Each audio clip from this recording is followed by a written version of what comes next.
into the background of the financing of Bolshevism, because I think this is vitally important. And we can go back to the period after the Second Revolution, which was in October and November of 1917. The initial financing of Lenin's movement, how did it tie into the American corporations? Was there any American involvement in that period between 1917 and 1918 when Bolshevism was just beginning to get a foothold in Russia? Yes, there were several incidents. The most important is one involving Colonel William Boyce Thompson, who was the largest shareholder in the Chase Bank, which of course today is Chase Manhattan Bank. And I published in one of my books a copy of a cablegram which transferred funds from New York to Petrograd in December 1917, $1 million to be precise. And Colonel Thompson made the statement later that this $1 million was given to the Bolsheviks to consolidate. They had just begun to take over Russia. They only controlled Moscow and Petrograd at that time, to aid the control that the Bolsheviks were extending in Russia.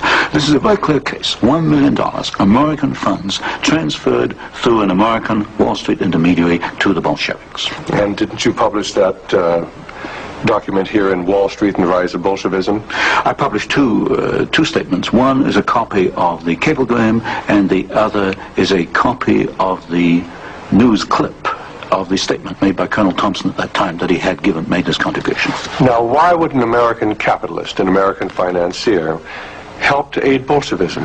The only answer, and of course this puzzled me for years, you know, why? Because we understand there to be an opposition.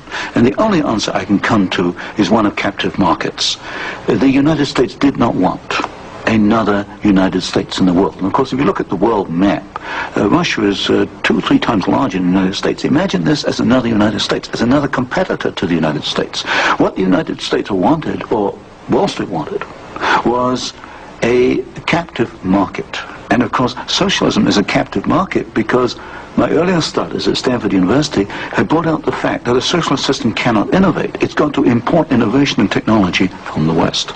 And so I think the aim behind this was to encourage the development of Marxism and other types of socialism, because this would give these Wall Street bankers control of a world market, a captive market. At the end of the First World War, Russia was devastated by famine. And America sent a relief mission. It was the Hoover mission.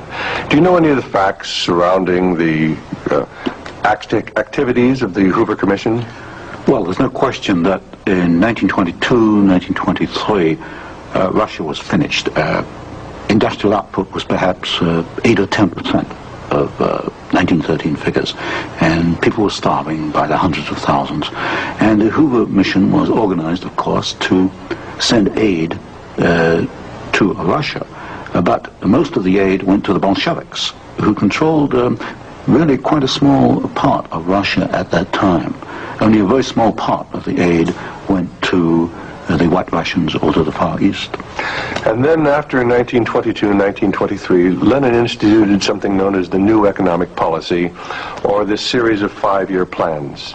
Can you tell us about the 5-year plans and the part that the major American corporations, major world corporations, played in building up the Soviet Union? Well, there are 2 separate phases here. The new economic policy was started in 1923 by Lenin, and I found, and I published this in my first book from Stanford, that every single Russian industry was rebuilt or restarted by foreign corporations, mostly German, British, French, and American. By 1928, Russia was back to approximately its 1913 industrial output. And at that point, she began to think of these grandiose 5-year plans. And in 1928, Gosplan, which is the Russian government planning commission, actually designed an initial 5-year plan, but this was thrown out. It was inadequate, and American corporations were were brought into Russia. And the first 5-year plan and the second 5-year plan were actually designed in the United States by American corporations. And what were these corporations? Which ones specifically were involved in the design of the first five-year plan was by a corporation probably not known to most Americans, Albert Kahn.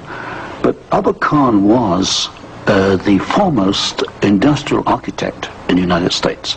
And Albert Kahn laid out the basics of the first five-year plan for the Soviets. And then we find, again, the same corporations involved with the construction of the plants. International General Electric, certainly, DuPont, Ford Motor, Hercules Motor, Curtiss-Wright in aircraft engines, and even some corporations which today were forgotten about, like Vultee and Chance Vought. These were aircraft manufacturers at that time. And so American corporations came in and they built the first five-year plan. But what was important, the Soviets then copied these plans, and this accounts for the tremendous Russian output. They took this initial equipment and they multiplied it, they copied it by the hundred. Now, how about Ford Motor Company? Did they play a part in the building up of the Soviet potential? Very definitely. Ford Motor Company built the Gorky plant, and the Gorky plant produces the GAZ series of vehicles, that's G-A-Z, and these are trucks, and there's some automobiles. And right from the early 1930s, you find that the GAZ plant has had military potential, and Ford knew that when it went in and built the Gorky plant. And we know it because I found statements to this effect within the State Department files. Sometimes we hear the name Averell Harriman. Did he play a part in building up the Soviet technology? Very definitely. In fact, Averell Harriman came out of the Soviet Union financially at a profit. He took over the Georgian manganese concession in the early 1920s. Got this back on his feet for the Soviets, and manganese became a prime export for the Soviets, and so they were able to sell this abroad, get foreign exchange, which financed their industrialization. And then they bought out Harriman about 1929, and Averell Harriman received as compensation $1 million more than he put in the first place. How about Armand Hammer of Occidental Petroleum? Armand Hammer is a very interesting example. Armand Hammer received the first foreign concession in 1922. In asbestos in the Ural Mountains. And he also conducted for the Soviets a number of other enterprises, right down to pens and pencil manufacturing, for example. But Armand Hammer is interesting because his father, although Armand Hammer today is chairman of Occidental Petroleum Corporation, his father was Julius Hammer, who in 1919 was Secretary General of the Communist Party USA, which emphasizes the argument I made throughout my books, that at the top level, there's no difference between your top communists and your top capitalists. They interlink. You've got Armand Hammer, chairman of Occidental Petroleum. His father was Secretary of the Communist Party USA in 1919. So it's basically a power grab. It's a power grab, an international power grab. Because his father, although Armand Hammer today is chairman of Occidental Petroleum Corporation, his father was Julius Hammer, who in 1919 was Secretary General of the Communist Party USA, which emphasizes the argument I made throughout my books, that at the top level, there's no difference between your top communists and your top capitalists. They interlink. You've got Armand Hammer, chairman of Occidental Petroleum. His father was Secretary of the Communist Party USA in 1919. So it's basically a power grab. It's a power grab, an international power grab. Now, during the Second World War, why Russia was pretty well decimated once again by German forces. What part did the American Lend-Lease program play in building up Russia's industrial capacity after the Second World War? Well, Lend-Lease built up Russia's capacity, modernized it, and expanded it during World War II.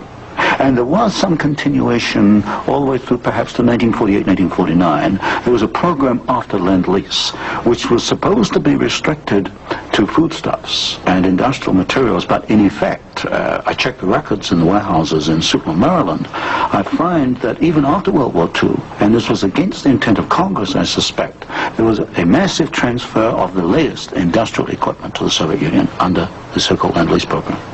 Now, in 1948, there was a